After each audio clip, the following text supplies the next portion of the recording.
Welcome to World Mycotoxin Report Impact 2021, a webinar brought to you by Biomin and Romer Labs. My name is Joshua Davis and I am Communications Manager at Romer Labs. In addition to hosting this wonderful webinar year after year, I also have the privilege of producing the Romer Labs Mycotoxin Minute, our weekly look at interesting stats and facts about mycotoxins. It's good to be with you. I'd like to welcome today's three panelists to the webinar. First up on our panel is Alexandro Marchioro, Senior Mycotoxin Expert at Biomin. How are you doing, Alex? I'm fine. It's a pleasure to be here today. It's good to have you. Alex, at this point, I'd probably ask you about all the wonderful places you traveled over the last year, but with all the coronavirus restrictions, of course, you've probably been doing a lot of sitting at home like the rest of us. That said, what are some of the main mycotoxin concerns that you've been hearing about? Yeah, it's true. We work a lot from home, and the corona crisis brought us alternatives, ways to keep in touch with the market, like this one, web. And however, problems related to mycotoxin contamination continue to appear during the past year. And today we are going to present a lot of data on contamination profiles that we found. All right, great. Well, welcome back. It's good to see you. I'd also like to welcome back Anneliese Müller, Product Manager for Mycotoxins at Biomin. Hi, Josh. My pleasure to be here. How's it going? I'm doing great, thanks. And I'm also glad to be here. Is there anything in particular that stands out about this year's survey results? I have to admit, most of the surveys really interesting, but as last year, I'm a big fan of the emerging mycotoxins. Mm-hmm. Yeah, the emerging mycotoxins, those ones that you may not always test for, that still could cause problems, right? Yes, exactly. I think it's a topic we should pay attention to. Well, good. And if I understand correctly, you'll be saying a little bit more about that later, right? Exactly. We're looking forward to that. Good to have you here. Thanks. And I'd also like to welcome my colleague Nora Kogelnik, Product Manager for Mycotoxin Rapid Solutions and ELISA at Romer Labs, who is also joining us here for the first time. Hi, Josh. It's great to be here. Well, it's great to have you here, Nora. And if I'm not mistaken, you've been more than a little busy lately, haven't you?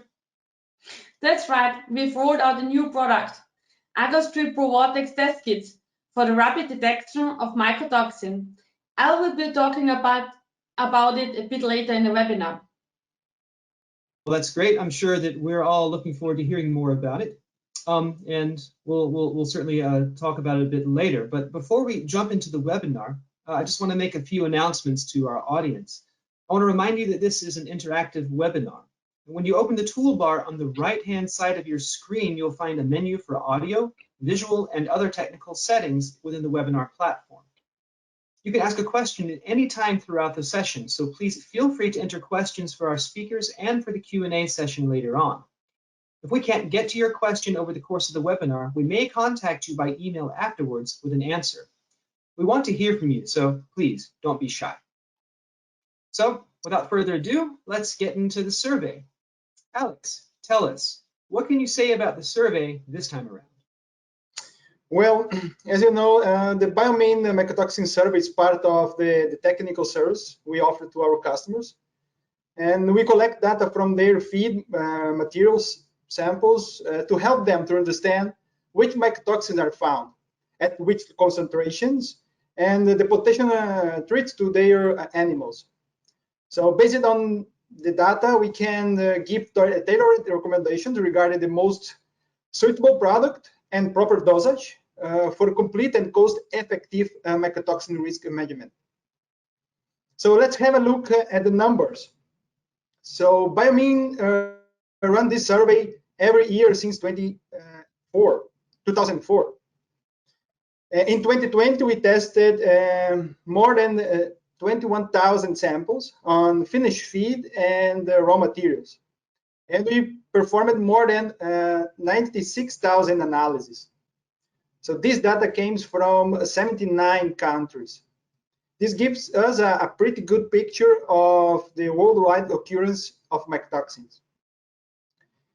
But let's go through into this topic with more details and have a look at the worldwide contamination. So let me explain how to read this map. For all regions, we listed the prevalence for the main mycotoxins, analyzed in the boxes. You can see how many samples tested positive for aflatoxin, zearalenone, deoxynivalenol, T2 toxin, fumonisins, and ochratoxin A. In this world map, the subregions of the world are colored according to the percentage of the samples above the risk threshold. So worldwide, 65% of the samples exceed these thresholds. Risk threshold may be a tricky concept for some of our listeners. Could you explain it to us? Yes, of course. So the risk thresholds are defined by Biomin due to worldwide practical experience and in the field, and scientific trials, and also according to the literature. So yellow means moderate risk, and up to red representing extreme risk with more than 75% of the tested samples above the risk threshold. So we can see that all regions are affected by mycotoxin. And then take into consideration global trade of raw materials. So the occurrence and concentrations you observe pose a potential threat to swine, poultry, ruminant, and aquaculture production. Well, thanks. That makes a lot of sense. So tell me, according to your analysis, what are the main factors contributing to the patterns of worldwide mycotoxin occurrence that you see? Well, as we know, fungi on crops in the field or in the storage levels have produced mycotoxins a long time. So we know that the environmental stress has a significant impact on this.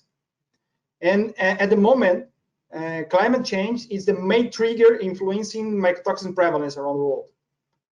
So extreme scenarios such as desertification, floods, and fluctuation between wet and dry periods affect the life cycles of fungi. So weather conditions at certain growing stages, particularly flowering and harvesting, definitely influence the mycotoxin occurrence. And to illustrate this impact, I have brought some examples here. So soybean planting in Brazil was underway due to little rainfalls, and something similar happened in Argentina. And you can remember that this region was affected by the phenomenon called La Nina last year. So in the US, also the corn and soybean crops were affected due to damaging weather conditions during August in parts of the Midwest region.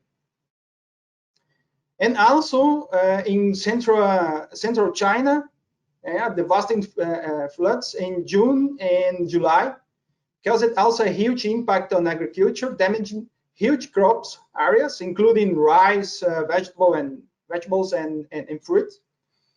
And the strong floods also occurred in Bangladesh with a lot of damage. So as you can see, these extreme weather events are increasingly present, impacting our lives and the production of the raw materials for food and feed production. So in the world maps that you just showed us, there are many different mycotoxins in the mix. Do these occur in similar patterns everywhere, or is there a geographic variation? Yeah, good point, Josh. I think to answer this question, let's go through the data. And we have a separate map for each region that shows the sub-regional risk. And let's start with the US and Canada. So as you can see here, the risk is extreme. And the gray bars indicate the prevalence of the main mycotoxins detected on all analysis performed. And we can compare with the prevalence of that same mycotoxins presented in the previous year. So the pictures of animals are colored according to the proportion of samples above the risk threshold for each animal species. So meaning animal colors indicate the risk posed to these species by the prevalence and concentration of each mycotoxin in all samples from this region. So clearly, DON is the one of the main concern in all species. As highlights from this region, in corn, we observed a high DON prevalence where 72% of the samples were contaminated with this mycotoxin, followed by FUM with 70% and ZAN with 40%. And also DGGS, corn DGGS calls our attention as it is highly contaminated with Fusarium mycotoxins. And we will show more details about it in the next slides, right? So here, let me guide you through in this slide. In the figure to the right, we see the co-contamination. So how many mycotoxins are present in a sample? Non-mycotoxin, one mycotoxins, or more than one. So in corn, we detected a high co-contamination where 60% of the samples were contaminated with more than one mycotoxin. Here in the left corner, you can see the prevalence of the main mycotoxins. And on the top, in the table, we can see the number of samples investigated, average and maximum values. So the average of contamination were quite high for DON, with more than 750 ppbs, FUM with more than 2,400, and ZAN 300 ppbs. So also corn byproducts became alternative ingredient for feed formulation, especially in crisis times when companies want to reduce the cost of the diet. So this raw material was especially subject to FUM, DON, and ZAN contamination. So 92% of the samples were contaminated with more than one of these mycotoxins.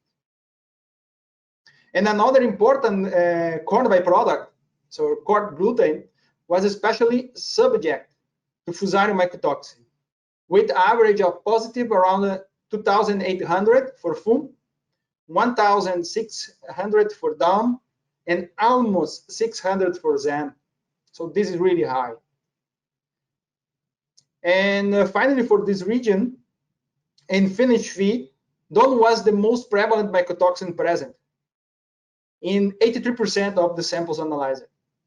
So what calls our attention, it's also the high average of FUM that was around 3,600 ppb.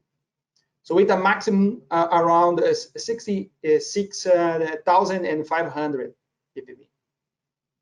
So Alex, can you maybe give our listeners a 2-sentence summary, what they should keep in mind? Yes, absolutely. So DON and FUM were the highest threats in this region, definitely. And pay special attention to ZAN that rise the average of contamination as well. So we know that these three toxins can work together to make things even worse for the animals. I see. So what about the Latin American countries? Well, so let's move to the Central and South America. And in this region, the risk is high. So Central America is at the extreme and South America at severe risk. So FUM is the most abundant mycotoxin in this region. It contains 84% contaminates 84% of corn, reaching a maximum of 56,000 ppb.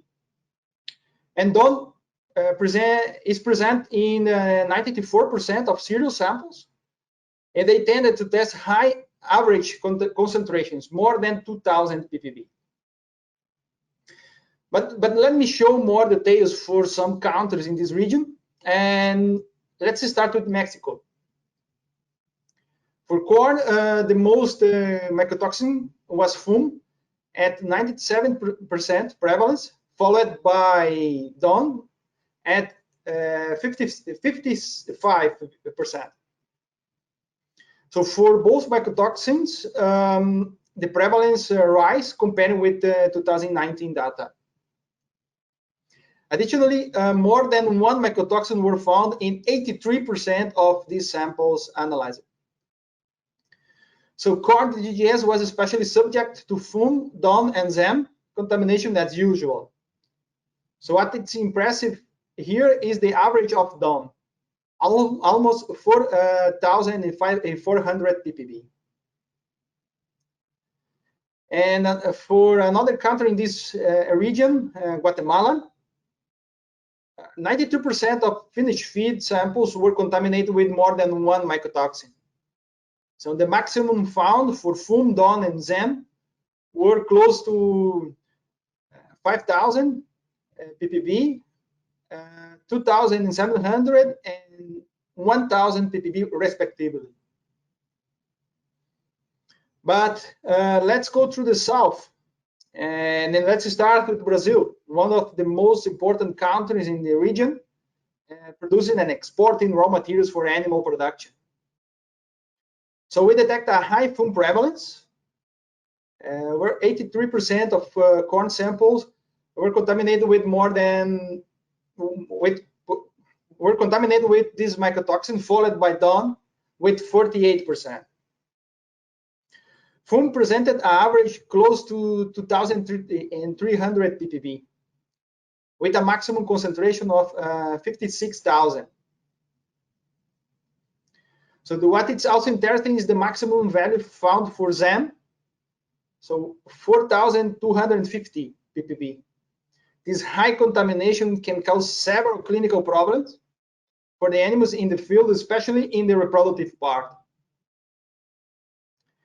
And here we have the soybean data from Brazil. So this is important. The raw material was particularly affected by DON, ZAM, and T2 toxin. So what was a surprise is the maximum found for ZAM, around 43,800 ppb, really high. And wheat brown was, as expected, high contaminated with DON, with average of positive more than 2,000 ppb. Interesting is the high co-occurrence with ZAM and T2 toxin in this raw material. From Argentina, the situation was quite similar to Brazil. So corn was high contaminated with 2,721 ppb of FUM on average, followed by DON with 631 ppb. However, the maximum DON found was really high with more than 6,000 ppb. And also for wheat from this region, yeah, the wheat were highly contaminated by DON with average of around 1,900 ppb, reaching a maximum of more than 13,000 ppb. So also the other fusarium mycotoxins, ZAM, T2 toxin, and fumonisin were present. Wow, so it looks like all the American countries, North and South America, are exposed to high levels of mycotoxin contamination, especially fusarium toxins, right? Yeah, that's right. Yeah, the American regions are showing high risk for all animal species, especially regarding FUM, DON, and ZAM, as we presented. Okay, so now let's have a quick look at the highlights of mycotoxin occurrence in Europe and Asia. And for this, I'd like to bring Annelies into the conversation. Thanks, Josh. I would like to start with Europe. And in Europe, we see the overall risk is still high to severe. The most prevalent mycotoxin is deoxynivalenol, followed by zearalenone. And the risk in Europe is really mainly due to deoxynivalenol occurrence, particularly in corn. Some highlights I want to show you. Besides the high prevalence of deoxynivalenol in corn, we see a slight increase in zearalenone contamination levels. The average of positives increased to over 170 ppb. And also in cereals, we could detect deoxynivalenol at concentrations as high as 11,870 ppb. So this just is a short overview. Moving on to Asia. In this region, As last year, the risk remains extreme, and the highest risk we see in South Asia and also in China and Taiwan. East Asia and Southeast Asia are still at severe risk. And again, there is moderate risk for Australia and New Zealand. We see in Asia again high levels of the Fusarium mycotoxins. The fumonisin are the most prevalent mycotoxins found, followed by deoxynivalenol and zearalenone. Interestingly, the abundance of ochratoxin A as well as T2 increased when we compare it to the last year. In this region, aflatoxin is still really a big problem for all livestock. A maximum of over 2,490 ppb was found. And also zearalenone occurs frequently in 68% of the corn samples, and it reaches a maximum of 11,780 ppb. Alex and Annalisa, thank you for your insights into the different regions. The amount and specificity of the data are pretty impressive as always, so thank you very much. Now I'd like to shift gears and ask you all to think a bit about mycotoxin detection, in particular detection of the so-called usual suspects, the big four that are most commonly regulated. Of course, I'm talking about aflatoxin, deoxynivalenol, fumonisin, and zearalenone. And for this, I'd like to bring in Nora Kogelnik, one of our mycotoxin experts at Romer Labs. Hi, Josh. Hi again. So Romer Labs has a new rapid detection system to detect exactly these mycotoxins, right? That's right. We're calling it AgroStrip Pro Vortex system. And here's what it looks like. With lateral flow devices for the 4 big mycotoxins you just mentioned, and the AgroVision Pro Reader incubator. So tell us, what will you be discussing in the few minutes you have here? I will be talking about what the AgroStrip Pro Vortex system is, how it works with the AgroVision Pro Reader, and the test protocol in a nutshell. But first the question, what is that mycotoxin testers need and expect from a rapid test system? To answer this, I would like to invite you to consider a typical testing situation. I'm sure that many of you will recognize this. Incoming raw materials either at grain storage facilities, feed producers, you name it. Incoming raw materials are tested for mycotoxins. A decision immediately has to be made whether to accept or reject the grain according to internal acceptance thresholds. If it's accepted, the results may have a bearing on where stored. You can easily imagine how this could be a stressful situation. While one shipment is being tested, another truck is waiting or driving up onto the scale. Time is of the essence, so testers need results fast. There could be more trucks just waiting for approval to unload. To make matters more difficult, space is often limited. There's often no lab, just small testing locations at facility entrance gates, and conditions are dusty, you might expect when tons of grain are being loaded and unloaded. Furthermore, you can't expect operators to have extensive experience with diagnostic tools. In our experience, and this is what we're hearing from our customers, operators have little training in these techniques. Last but not least, it is often an overlooked fact that the ambient temperature can vary by a lot. This can have an impact on the efficacy of the technical equipment you're using. It doesn't sound easy trying to detect mycotoxins under these circumstances. That's why we have developed AgroStrip Pro Vortex. It is first and foremost rapid. Testers like those at our grain receptions are here can up the grain intake with a quick sample preparation, a 4-minute assay time, and the capacity to test 4 samples at once on site. I will say it again because we are proud of it. A 4-minute assay time. AgroStrip Pro Vortex is simple. Eliminate errors with a common extraction, dilution, and an intuitive walk-away operation. No sophisticated training process is required. The water-based extraction also means no handling or disposal of organic solvents. It is robust, which means it's built with the tough conditions like those I just discussed in mind. So just because it might be a bit dusty doesn't mean that you have to sacrifice precision. Yep, it couldn't have said it better by myself. And just to round out the first intro to the system, AgroStrip Pro Vortex features a streamlined testing procedure and the connectivity that testers have come to expect.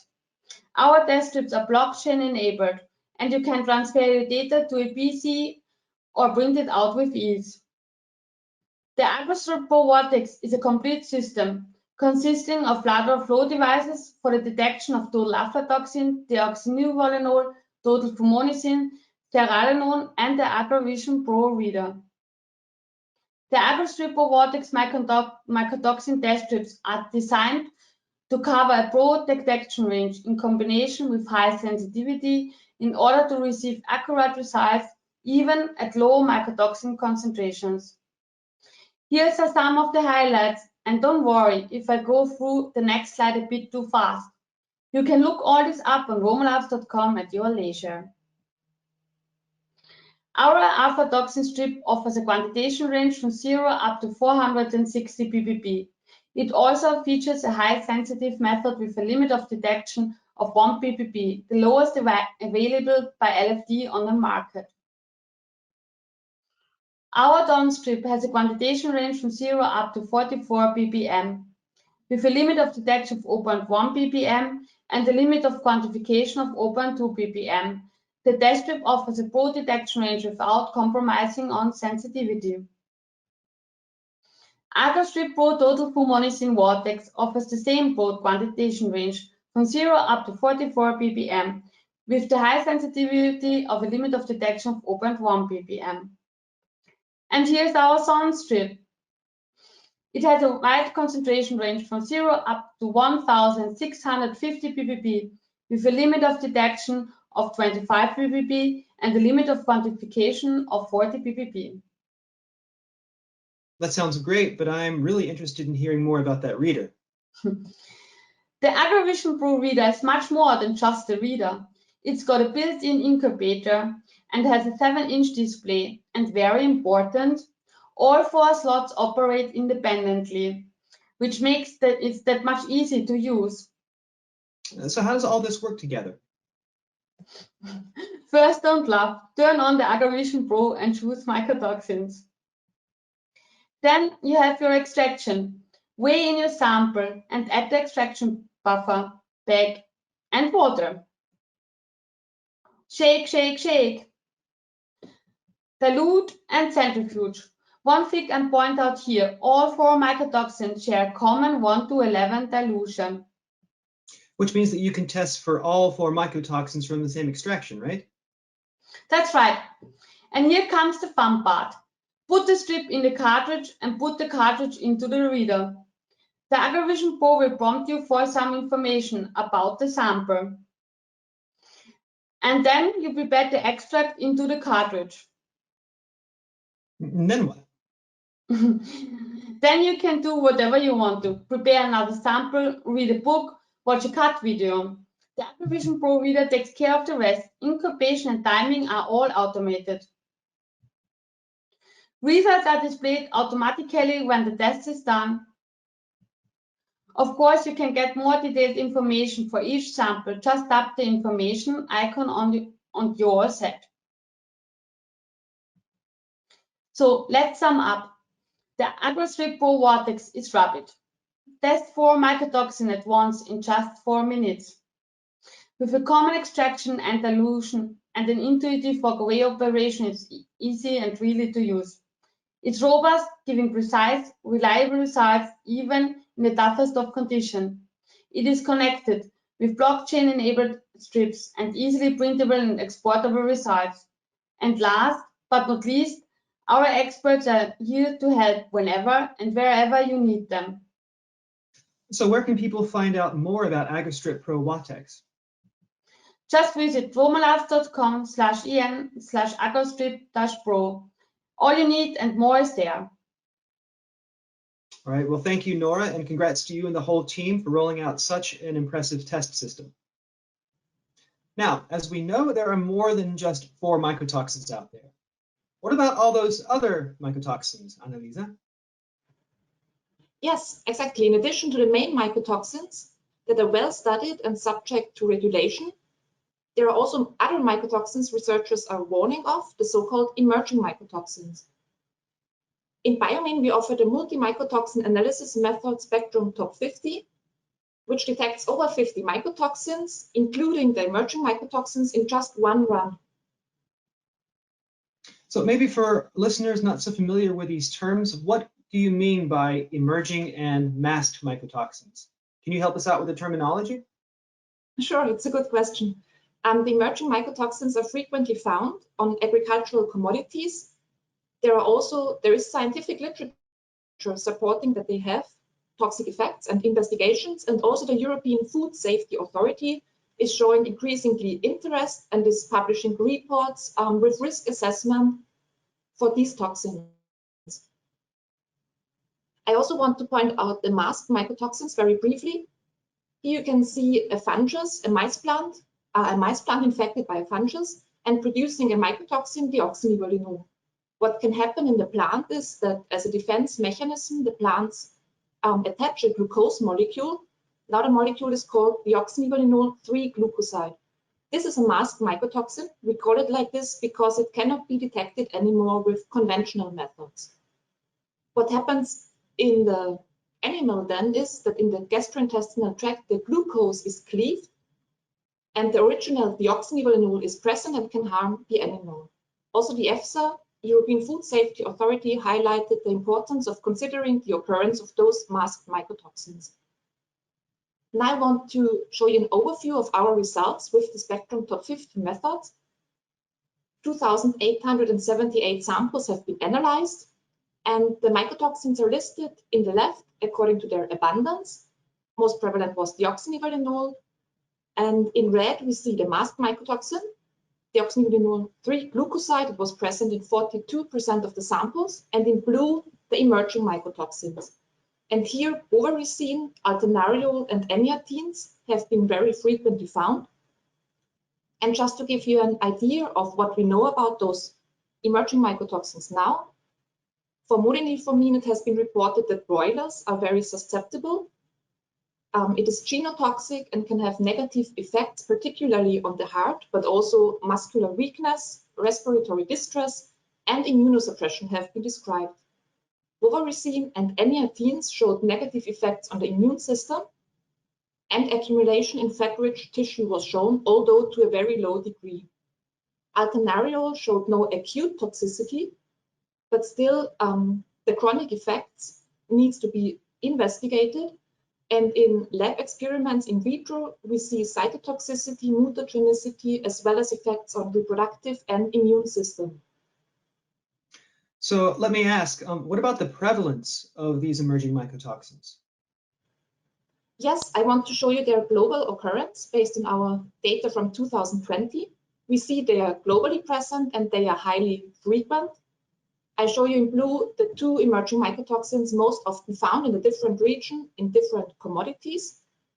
And again in red, the masked mycotoxin, deoxynivalenol 3-glucoside. And another mycotoxin I have not mentioned yet, nivalenol in orange. What we can see is that the emerging mycotoxins are frequently found in the different commodities and globally. And looking at the occurrence of the masked form, we see it was found in 80% of all corn samples in South Africa. So this was pretty interesting for me. And also in 42% of wheat samples in Europe and 42% of finished feed samples in Asia.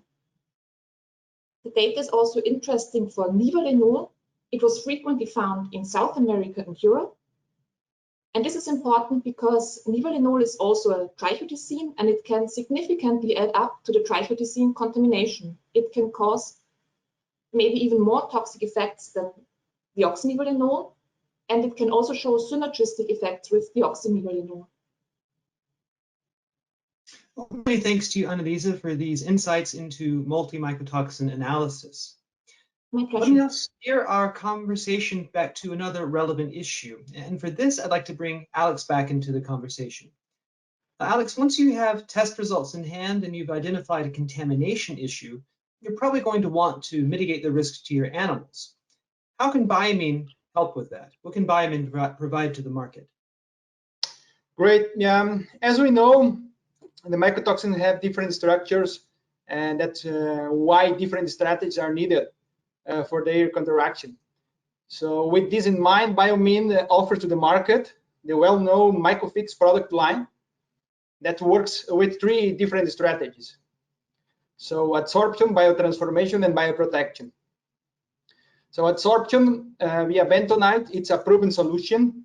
It's gone through the full process of EU authorization for binding aflatoxins, mainly. Then we have the biotransformation components, contains funzyme for the degradation of fumonisins, the BSH for the breakdown of trichotoxins, and the MTV components, counteracting the zearalenone and ochratoxin. On top of this, Mycofix contains the bioprotection components to support and protect the liver and the immune system of the animals against the effects of mycotoxins. So the Mycofix product line, it's the most advanced tool for mycotoxin control. So to reach this level, Biomin cooperate with leading universities and research centers from all around the world. And there are several peer-reviewed papers published to prove the efficacy of these products, not only in vitro, but in vivo as well. But for more information about the products, please contact a Biomin representative. And with that, we move to our Q&A session. Thank you to all the participants out there who've taken the time to come up with questions. Thank you for your interest. I'd also like to invite all of our panelists back onto screen. Well, this first question seems to be one that's directed at Biomin. What is the greatest risk in animal feed today? High levels of mycotoxins or a combination of low levels of different compounds? This seems to be talking about synergistic effects, if I'm not mistaken. Who would like to take it? I would like to take over this question. Go ahead, Annalisa. So first, what I additionally want to say that, of course, the high effects, they can cause clinical signs in animals and are a huge threat to animal production. But of course, also the low amounts will impact the performance of the animals. We see in studies that especially the intestine and the immune system is affected at low contamination levels. And of course, as I mentioned before, there can be synergistic effects, for example, between deoxynivalenol and nivalenol at low concentrations, or also between the often co-occurring deoxynivalenol and zearalenol. So it's All right. undecided, don't underestimate low-level contamination. I see. Thank you. Looks like we have a question about the AgriVision Pro reader. This one will be for Nora. The question says, how do the 4 slots on the reader work together? Well, basically, they don't work together. We've designed the AgriVision Pro reader to be able to carry out 4 separate tests completely independently.